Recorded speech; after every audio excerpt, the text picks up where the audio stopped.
Okay. Okay, we are, we've been working our way through here, and I think just about everybody was here last week that's here right now. So this is the outline again, and we've gone through this idea of faith producing wisdom in chapter 3, verses 13 through 18. That wisdom leads itself to a humble circumstance for ourselves. Okay, that knowledge of God, knowledge of His providence, knowledge of everything that He provides, helps us understand God's power and control over us, producing in us a sense of humility because we are extremely humble in comparison, and we understand that humility has to, not just in regards to God, but also in regards to our fellow man. Okay, that's where humility, how far humility extends. That humility, in turn, reinforces our idea of we are dependent on God. Okay, and that's what chapter 4, verses 13 through 5, 6. There's some arbitrary breaks in here.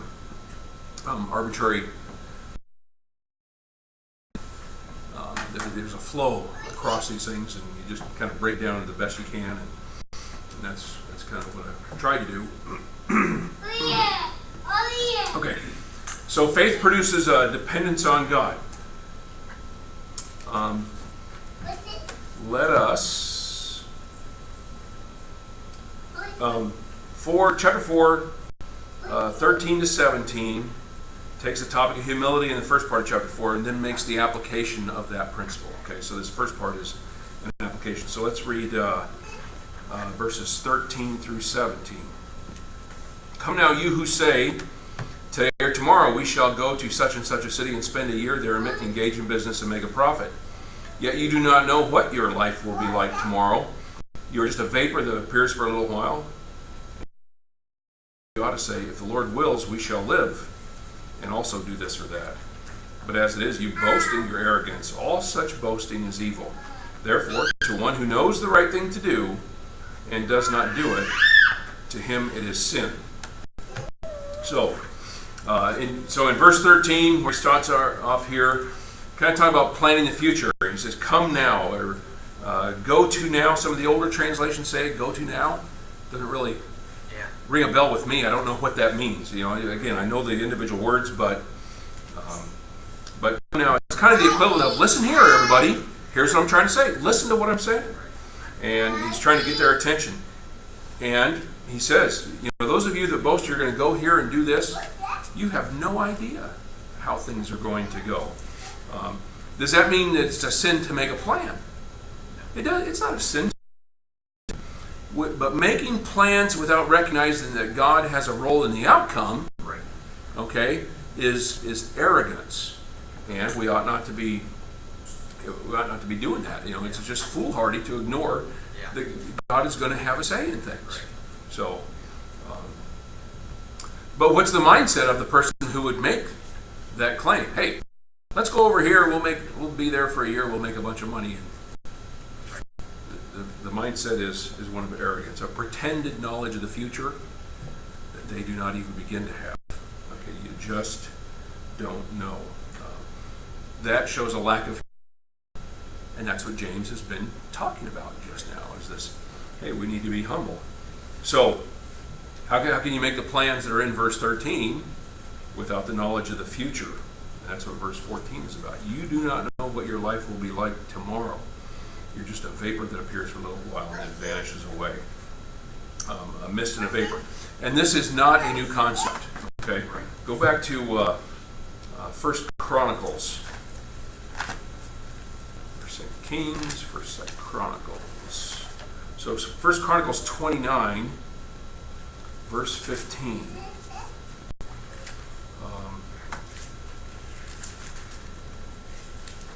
We are sojourners before thee, and tenants, as all our fathers were. Our days on the earth are, what? Like a shadow. Like a shadow. And there is no hope. That kind of ends in a little bit of a depressing thing there. Job 7. Job, chapter 7, verse 7. Come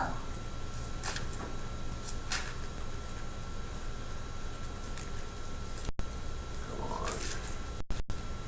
Remember that my life is but breath.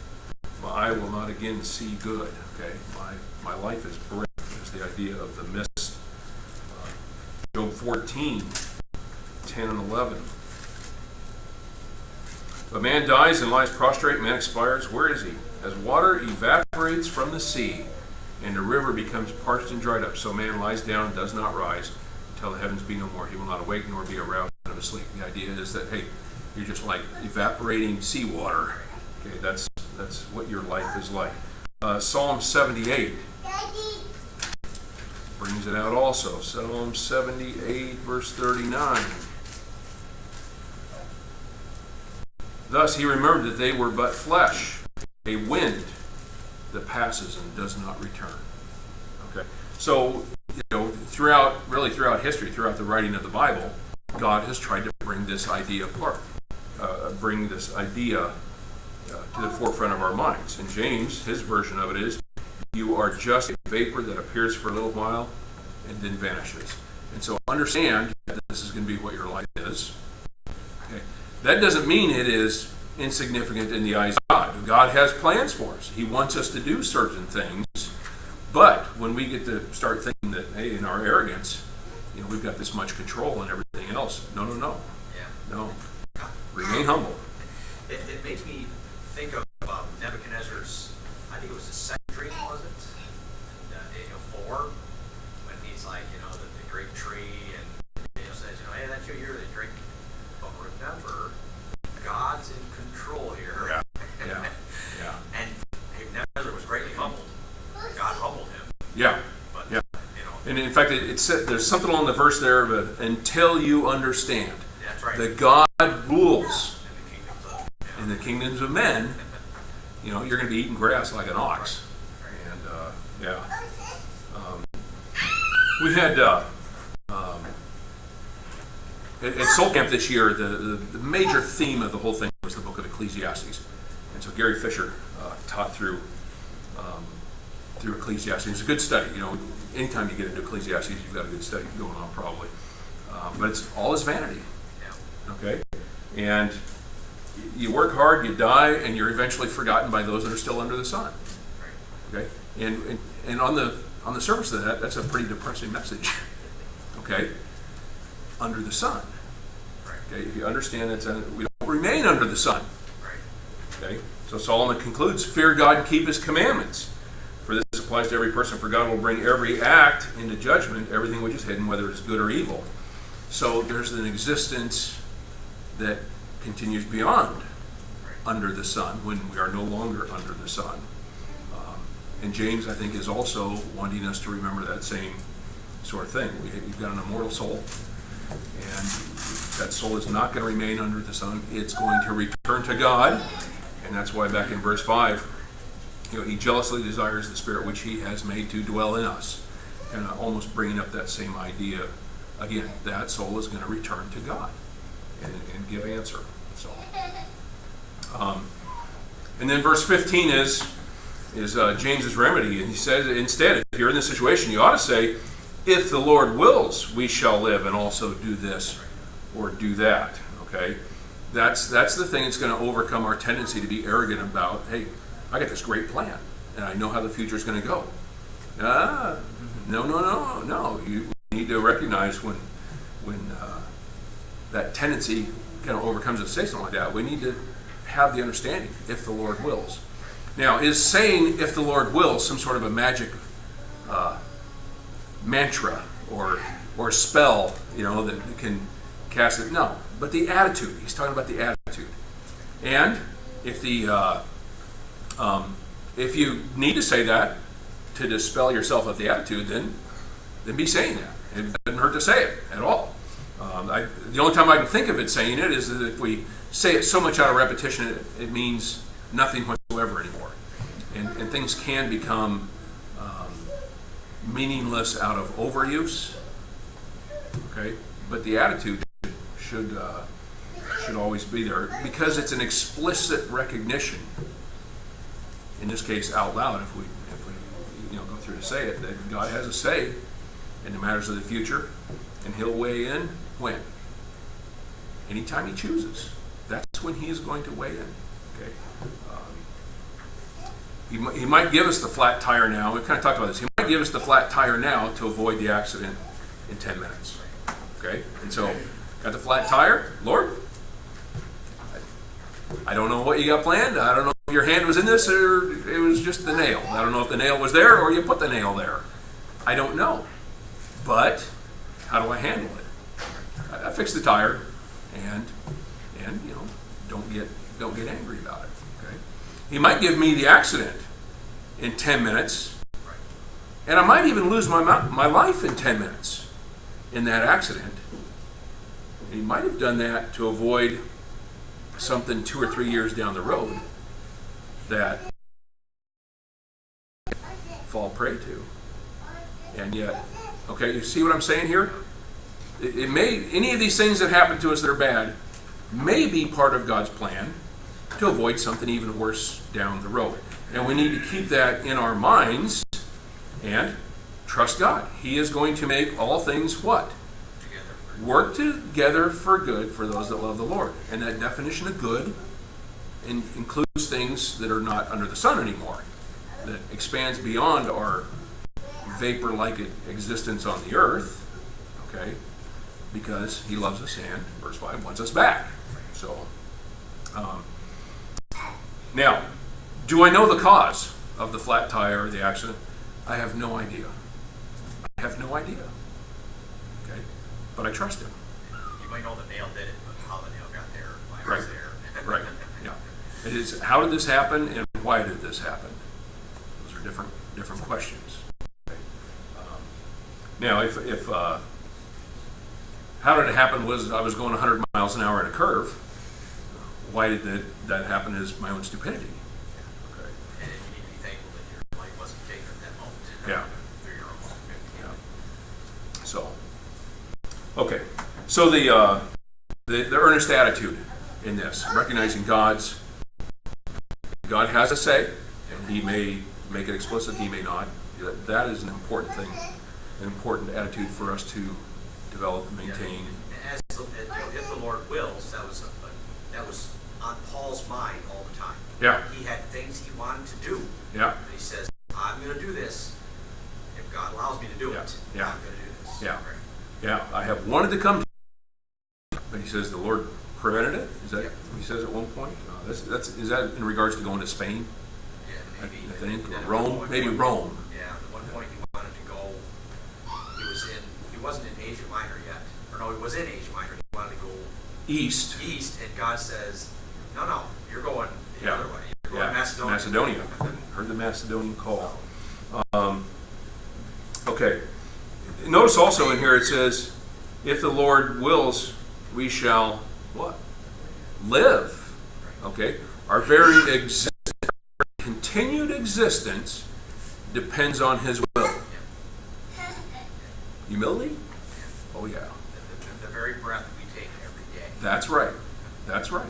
It is hanging there at his will. But verse 16 comes along. As it is, you boast in your arrogance. All such boasting is evil. And so our tendency is we boast. And the context is you're boasting about the future. Something over which you have very little to maybe no control. Okay? Very little. I might have some control in some things. Okay? I can decide whether or not to drive my car somewhere. Okay? Of wanting to go there though. Okay. I may decide to drive. The other Tuesday we had the big truck down at Vern's getting some brake work done, and I said, Rhonda, I picked up the truck. I said, hey, hop in the car. You can take me back you can drop me off on the way to work, and I'll pick up the small truck that I left there. And we got to the end of the driveway in the Subaru, and we got about 10 feet. All kinds of racket, and ended up breaking one of the drive shafts. Well, we had no, in a sense, I had some control of that because it had been making some noise, but I hadn't done anything about it yet. But we had this plan, it was a quick plan, let's go. Instead, the plan was, hey, sit there, I'll push the car backwards, set the brake, and let's go find another car that'll work. Okay, so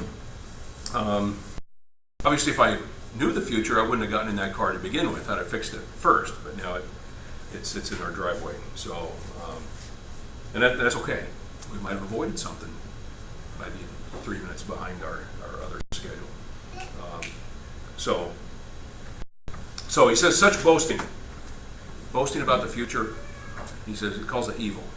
Could he make that any clearer? How could he make that any clearer? I can't think of a way to make that clear. He's pretty clear there. So, and then 7:17 is kind of another application of this. Therefore, to one who knows the right thing to do and does not do it, to him it is sin. It almost seems like this is kind of a verse that pops up out of the blue. Doesn't seem to really fit very, very well the preceding verses, but sometimes you have to make a different point. It does kind of fit the things that follow a little bit. Jonathan? I don't really know if this is why 17 is where it is, but it occurred to me that the main point, like 99.999% of the point at least, of what he's talking about here is attitude about future kind of stuff. So more mental than what you're actually doing. But also, kind of side point, I have a hard time coming up with a circumstance where if you have, say, this business plan to go do business in a city for you, it's a little bit dodgy. It's not going to be any easier to go ahead with that dodgy plan if you start with, if God wills, I will go ahead and go to the city and fleece some people. Yeah. So that has more to do with what you actually do. If your attitude to begin with is God's going to be the one to allow me to do it anyway, or provide for my being able to do it, then that's going to make things you shouldn't be doing a lot more difficult. So maybe 17 has a little bit of something to do with that. The attitude about God is theirs, and the action is better anyway. I mean, it starts off with therefore. That would seem to refer back to the verses immediately preceding. Yeah. Maybe even a little bit further, Yeah. They're speaking evil of one another. They're, judging the law. They're doing, things that they ought not to do. Yeah. I do think that he is enunciating a principle in this verse that has a broader application than just the immediately preceding verses. Okay? So he's kind of summing up a number of things here and says, hey, look, if the right thing is out there, then you need to do that. And so the principle that's kind of behind that is, if you have the ability and you have the opportunity, then what comes after that? The responsibility to do it also. And so we need to make sure that we follow through. Can anybody think of a biblical example of a situation like that, where the ability to help and the opportunity to help come together? Yeah, that's the one I came up with, this Good Samaritan. Okay. Walking down the road, hey, the Good Samaritan, everybody else passed by, but the Good Samaritan could see what was wrong. Okay, so he had an opportunity to help. And he apparently had the ability to help, because he took him to the innkeeper and said, hey, take care of this guy, I'll pay you when I come back. So he felt that he had the responsibility to do it as well. That responsibility is for our brethren too, like in Romans 14. Look out for the weaker brother. Don't try to put a stumbling block in front of them. Right. He says at the end of 14, whatever is not faith is sin. So you need to be very careful of the things that you're doing. And if you know that you're doing something that's going to cause harm to your brother, that's wrong. That's right. Don't do that. That's right. Okay. Chapter 5, kind of just subtitle it, What Are Riches For? Okay. God does bless people with wealth, gives all of us some sort of resources to help others. So chapter 5, verses 1 through 6. Come now, you rich. And here he says, come now again. Listen here. Come now, you rich. Weep and howl for your miseries which are coming upon you. Your riches have rotted, and your garments have become moth-eaten. Your gold and silver have rusted, and their rust will be a witness against you, and will consume your flesh like fire. It is in the last days that you have stored up your treasure. Behold, the pay of the laborers who will your fields, and which have been withheld by you, cries out against you. And the outcry of those who did the harvesting has reached the ears of the Lord of Sabaoth. You have lived luxuriously on the earth, and led a life of wanton pleasure. You fattened your hearts in a day of slaughter. You have condemned and put to death the righteous man. He does not resist you. Okay, what are riches for? A little bit different perspective on that is, what might God expect us to do with the excess blessings He's given to us? Okay? Because some people have more excess blessings than others, but all of us have an obligation with those excess blessings to do something with them. What are the sorts of things He expects us to do? What are the things that are done that are wrong? In the context, who's He speaking about, though? Is He talking really to rich Christians or just kind of rich people in general? At least that. Yeah. Okay, at the very minimum of that. It could be both of those. Okay, there were some wealthy people who came to Christ, right, with their wealth already intact. At one point we see Paul discussing dress and hairstyles. Okay, and that's in he does that with Timothy, 1 Timothy 2:9. Peter addresses the same sort of subject. Okay, they were kind of overdressing, maybe especially during the assembly, but braided hair, costly garments, and sort of ostentatious display of wealth. But in verse 1 he says, how for the miseries which are coming upon you, these miseries that are to come. Now, what miseries could he be talking about? There's maybe the immediate ones around AD 70. Destroyed, and it's going to be miserable for you. That's one possibility. What's another possibility for miseries to come? Judgment Day. Okay, those are the two that I can kind of think of. Everything kind of fits in those two buckets right there. You're going to give an answer for how you spend your money, and He wants them to understand that. And the rich in general who live a life of verses 2 through 6 are going to have more to answer for than the person who does not, who uses their rich life that God would like them to. And we'll cover that as we get through this a little bit further. So, there are miseries maybe that are on earth too. Okay, and so the losing them because of Jerusalem, or just the idea that you can lose your present wealth if God decides that absent Jerusalem falling apart. Okay, there may be a reason that your wealth disappears. A stock market crash, a government falling apart. All of those things can happen. Time and chance happen to them all. Right. I don't know if one of the things that, as we were studying through Ecclesiastes at Soul Camp, one of the examples of this idea of time and chance happen that Gary brought up, he says when he was a kid, and in like 6th, 7th, 8th grade, he was just a really good sparrow. I mean, they would say a word, and he could, in his mind's eye, he could see practically the word in the dictionary, and he could spell it out. Indiana State champion in spelling. And so he went off to Washington, D.C., and got the big spelling bee out there. And he did very, very well. And he didn't win the thing, but he did very well. He says, I was a really good speller. And so I went back home, and for the next year, he just did a whole bunch of work and tried to prepare for next year and everything. And got up, and they were doing the school spelling bee. And here he is, somebody went to nationals last time, and time and chance came up with a word, and he missed it.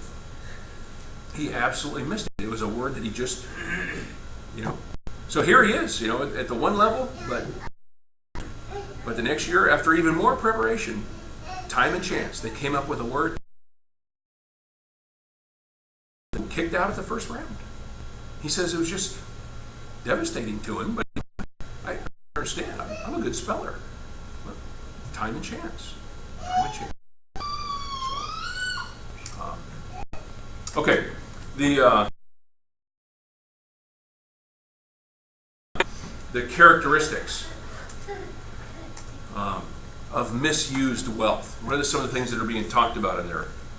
Name one. verse 2, Yeah. your riches are rotten. Yeah. Okay. You're putting your trust in material things that, Yeah. I don't know if, rust is actually iron oxide, so I don't know if rust is the right word for this, but they have decayed in some sort of a way. Though, do they? I mean, when they opened up King Tut's tomb, guess what? That gold mask looked pretty polished. So I think he's making a deeper point than that. Your garments are moth-eaten, okay, which kind of implies that they sat on a shelf, unused, costly garments. They're unneeded, but they were still owned, weren't they? Okay, so a person put money into costly clothes and then did not use them. It's been a lot of years now, probably 20 or 30, but some of the Philippines fell, and they went into the thing. Imelda Marcos's shoes. Thousands of heels, high heels and stuff like that, every color of the rainbow, and a backup pair, and a backup pair to the backup pair, and it was big news, all of the shoes that Imelda Marcos had. Absolute poverty. And those leaders were pillaging the country. All the aid that was coming in, stuff like that, went into personal wealth for them. So moth-eaten garments, that's what I kind of think about when I think about that. They withhold pay from the poor. Okay, in verse 4, people labored for you, mowed your fields. Okay, they did the harvesting, you didn't pay them for it. And the implication is they pay it and you withheld it when you should not have. That's an example of misused wealth. So instead of paying what they owe, they live a life of luxury and, in verse 5, wanton pleasure. So wanton is excessive, uncontrolled, maybe even cruel pleasure. It can almost bring that meaning with it too. Instead of helping people, they've done these sorts of things. I would hope, so, in the context, I said back in verse 5, or at the beginning of this, what's the context? Is he talking about rich Christians or the rich in general? I hope it's the rich in general, not specifically rich Christians that were doing this. I think he's drawing this picture that they will understand, yes, that is a bad way to use one's wealth. And down in verse 6, condemned to put to death a righteous man, so they have perverted justice, abused justice. These are the sorts of things. Because the rich guy can go out and hire the lawyer to drive somebody into bankruptcy. Okay? In a sense, government this, but government can, because of the resources they have available to them, they can destroy just people as well. One of the politicians years ago said the power of tax is the power to destroy. Okay? Congress can pass a law to tax somebody or something into oblivion. One of the a more recent example of that kind of involves guns. They can't get rid of the gun, but somebody has promoted a 2,000% tax on ammunition. Okay, that's the kind of thing that we're talking about. Okay, so what is those things? What do they imply about the proper ways to use wealth? Is kind of the next question. One of them would be this: is the idea of pay your vows. Okay, keep your promises, keep your contracts. I don't know if I've got it listed in there. Okay, honoring contracts. What's a lease breaking party? Anybody ever hear of that? It's one who's looking for loopholes to break a lease. Or if somebody who wants to get out of the lease, their landlord won't let them, and so they throw a big party and trash the place until the landlord says, "Get out of here. I don't want to see you anymore." People do things like that. Now, Christians should never do things like that. Not taking care of a rental property. Another sort of example. Well, I'll just let it fall apart. Well, you're a contract.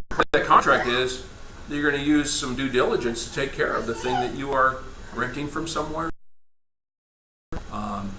as Christians, we have an obligation to do that, whether they know we're a Christian or not. Okay, we entered a contract, and we need to honor that. Taking something back under false pretenses because you found it for a lot less somewhere else. Okay, you bought something. Oh, I bought a washer. Oh, I found it on sale somewhere else for $100 less. I'll take this one back. Tell them it's broken. Didn't work. And go buy this one over here and save myself $100. Well, it's lying, for one. Okay, you thought you had a great bargain when you bought it for whatever price you did. Honor that. Okay. How about bankruptcy? Now, there's some things that are beyond our control.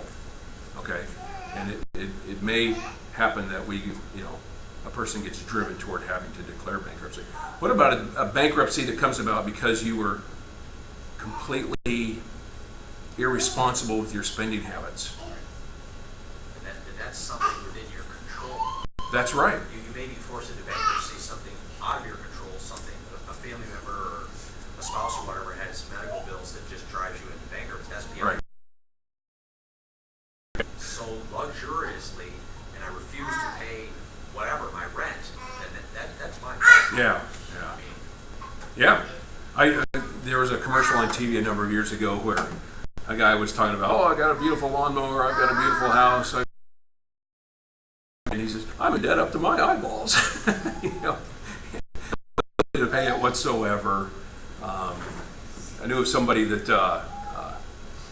her husband was in bad health, and but they'd gone out and bought two cars, but far beyond prices that really could be justified, I think, and an RV, and he was in terrible health and he died. Well, she had absolutely no ability to take care of this stuff. It should have never been purchased to begin with. Living way beyond their. And that, he's knocking on death's door here. It could be any time. And she was forced, in a sense, into bankruptcy over it. But a lot of those events there were kind of within their control, and they should have been more responsible. Unfortunately, when somebody is irresponsible like that, what happens to the rest of us? One way or another, we pick up the bill. So, a number of years ago, they bankruptcy laws in the United States a lot. That has reinforced the problem, and they've done a lot to try to tighten it up since then, I think. So, okay, other things that we can infer from this about what we should do: help the less fortunate. Galatians 6:10, 1 Timothy 5:8 teaches those things, especially those of the household of faith. Okay, there's the verses that are talked about there. Seek justice and do justice when it's under our control, for dispensing justice to the extent that we have control over a situation. So, I think those are all lessons that we can bring out of verses 5:1, chapter 5, 1 through 6. There is that, hey, God has given you some things, and He expects you to use them in a certain way. Okay, some of what He has given you is money. In verse 2, your riches have rotted. Your riches have rotted. They have. How's this rottenness come about? Well, misuse, unuse when it should have been used in a particular way. Okay, when does money take on its value? We think a $20 bill has value because it says $20 right on it. So we think it has value, and it does to some extent. It has that value, but we don't realize that value until what? Until we spend it, until we exchange it for something that has, ideally, $25 worth of value when we bought it, right? We bought that thing that has $25 of value to me. He only wants $20 for it. I benefited in that exchange. Okay, that's when money takes on its value, is in the exchange, or in the idea that it will continue to have a value in its exchange in the future sometime, right? Right. And so we save money for our retirement for a time when we cannot work and we still have to live. We save money toward those things, okay? So money kind of is a little bit of a store of value. We have to think that it's going to continue to be accepted. And now I kind of shift a little bit from the idea of money. There's a difference in there, and the discussion can spool out of control, so I don't think I want to go there. But look at Venezuela today, okay? What is their currency worth?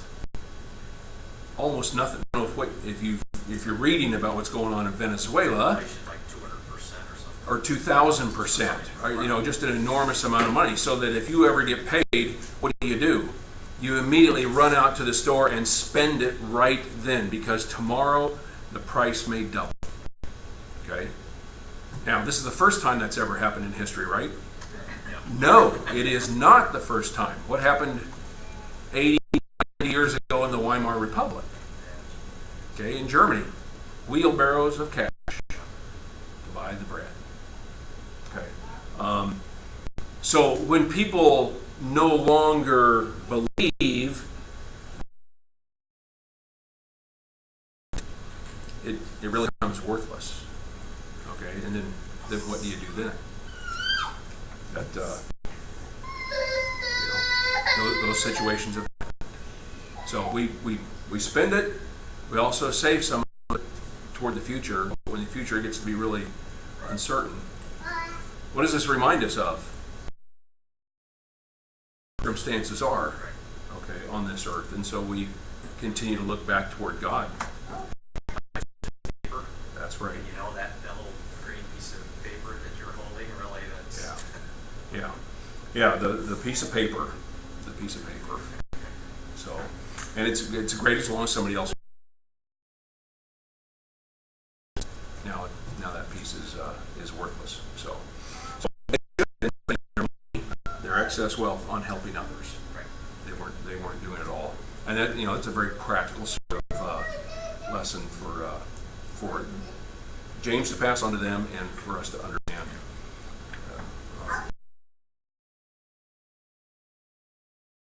Unjust servant, he was wise, because Yeah. he knew there was a time coming when he was going to be out of the master's house, so he's helping all these other people so that they'll take care of him when he's out, Yeah. That what he did was right. He was wise. And I don't know where I finally stumbled across, because I've always been uncomfortable with that. It's a difficult... Okay. Somebody finally said, because I would never come up with this idea myself, it's like, look, even the unjust people would do something like this. What about you that are just, that understand righteous behavior? You should prepare for the future as well, because that future is judgment. Right. And so this person that's not just a part of the world understands this. Right. Why don't you understand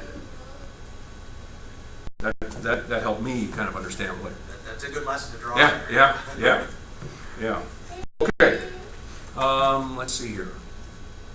Honoring contracts, helping the less fortunate, seeking justice. Okay. The triumph of faith here. This last section, 7 through 12, is faith endures, waiting for Christ's return. So, be patient, therefore, brethren, until the coming of the Lord. Behold, the farmer waits for the precious produce of the soil, being patient about it until it gets the early and the late rains. You too be patient. Strengthen your hearts, for the coming of the Lord is at hand. Do not complain, brethren, against one another, that you yourselves may not be judged. Behold, the judge is standing right at the door. As an example, brethren, of suffering and patience, take the prophets who spoke in the name of the Lord. Behold, we count those blessed who endured. You have heard of the endurance of Job, and have seen the outcome of the Lord. Compassion is merciful. But above all, my brethren, do not swear either by heaven, by earth, or with any other oath, but let your yes be yes and your no, no, so that you may not fall under judgment. And he's coming back, but we have to wait and be patient for his return. It brings up the example of the farmer. And it is a great example for a lot of reasons. But the farmer, he plants something, and he waits and he waits, okay, because what? The seed has to germinate, okay? The plant has to break the soil after it's germinated. The plant has to grow to the point where it can start to support the fruit of that, whether that fruit be grain or just whatever it is. There are a number of steps have to happen there before we finally harvest. That thing is, and every step in that takes patience. And does the farmer plant and then the next day come out and harvest? No. Does the farmer plant and stand at the edge of the field for the next 3 months like this? Waiting and waiting. Well, that would be waiting, but that's not what the farmer does he? The farmer's got a whole lot of other things to do. He may cultivate the field to get rid of the weeds. He may repair equipment. He may, there's 1,000 tasks. How many do you want to name, Gary? Yeah, he's preparing for that harvest. Even though he's there by faith, he believes God is going to bring that harvest to fruition, so he's preparing for that to come at that time. Yeah. So the farmer, that's why I think this is such a great example for him to come up with. Be patient until the coming. Look what the farmer does. Look at all the preparation that the farmer does for the harvest. Okay? But the real lesson here is the Lord's coming back. Does the Christian have time to sit and wait? He's being patient, but what is he doing? Cultivating God's word in his heart.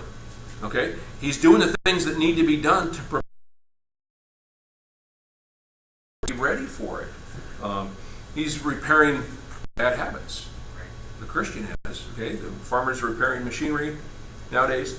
We're repairing bad habits. We're replacing a worldly perspective that we brought into the church with us, kind of, and replacing that with a godly perspective. There are things that have to be done. Okay, God's word gets planted in us, and then to help that word reach a spiritual maturity that will please God. So that's 7 and 8. In verse 9, it's look, don't complain about one another, right? Bridle the tongue. Just like he has talked back in chapter 4, verse 1 and verse 11. Because guess what? You're not the judge. The real judge is at the door. Right. He's right there. He's waiting. He is watching. And if we start judging, what we are doing is taking his place away from him. He's not happy about that. Okay. When I was at officer training school, we'd play softball, and they had, we just thought we were out playing softball for the exercise. A book of rules that was like this thick for softball, and you had to pay attention to those rules in softball. Well, we just thought we were playing, so we got out there. The other team had prepared. They'd read the rules. They knew what to do.